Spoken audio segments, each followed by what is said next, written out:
Bem-vindo ao canal Escatológico.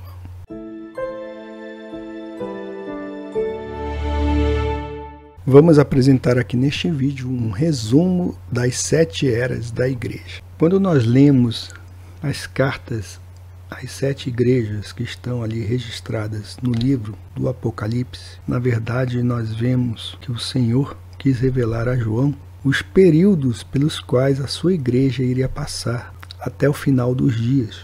Jesus Cristo nos apresenta nas páginas do Apocalipse uma visão geral de toda a história da igreja, desde sua fundação até o tempo final. Ao mesmo tempo, ele proclama sua autoridade sobre a igreja. Ele avalia cada uma das igrejas, faz uma avaliação do desempenho de cada uma durante os 7 períodos históricos do seu desenvolvimento. Essas igrejas, na verdade, existiam, tá? Eram igrejas que existiam naquela época, justamente ali na região da Turquia.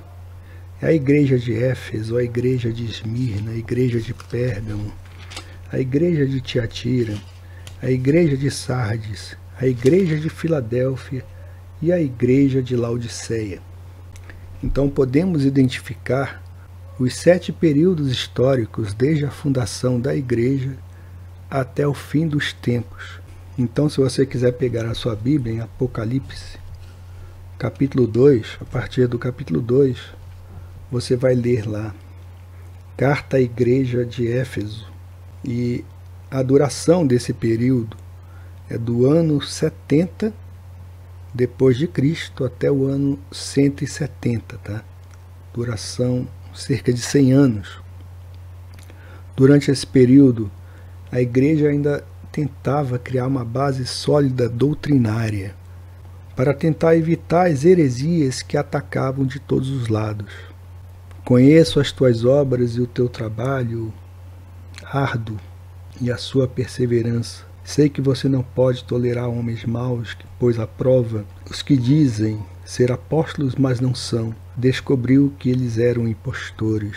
Lembra-te, pois, de onde caíste e arrepende-te. Pratica as primeiras obras, quando não, brevemente a te virei, e tirarei do seu lugar o seu castiçal, se não te arrependeres.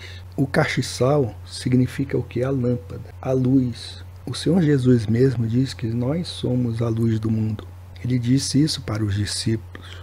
Então a remoção do candelabro é simplesmente que a igreja corria o risco de ter o seu testemunho reduzido ou apagado. A igreja de Esmirna vai dos anos 170 a 312 depois de Cristo, uma duração de cerca de 142 anos. A igreja, que estava solidamente firmada, ficou exposta a uma perseguição implacável durante esse período. E o Senhor então fala para a sua igreja: conheço as tuas obras e tribulação e pobreza, mas tu és rico.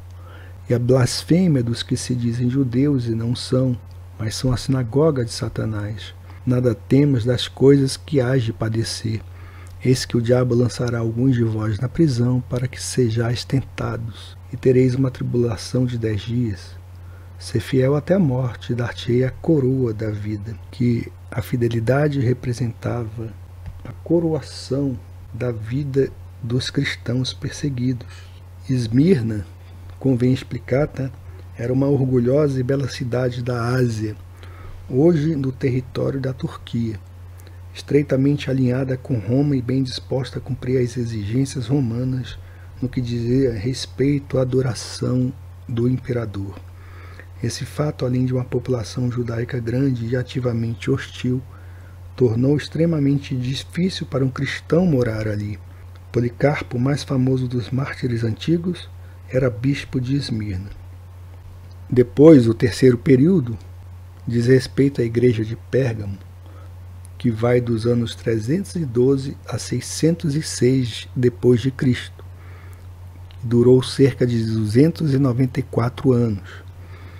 Durante esse período, a igreja perdeu muito da sua vitalidade, pois foi tomada pelos prelados de alto nível hierárquico em Roma. Cristo se referiu a isto como a doutrina dos nicolaítas, da palavra Nical, que significa conquistar, e Laos, que significa povo. Assim, as estruturas de poder em Roma oprimiam os fiéis. Assim tens também os que seguem a doutrina dos Nicolaitas, o que eu odeio. A igreja de Tiatira, por sua vez, representa os anos 606 a 1520 d.C. e teve a duração de cerca de 914 anos, esse período.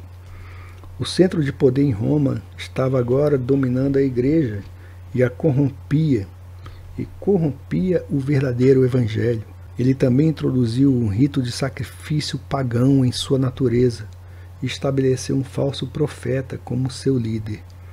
Mas algumas poucas coisas tenho contra ti, que deixas Jezabel, mulher que se diz profetiza, ensinar a enganar os meus servos, para que forniquem como dos sacrifícios da idolatria.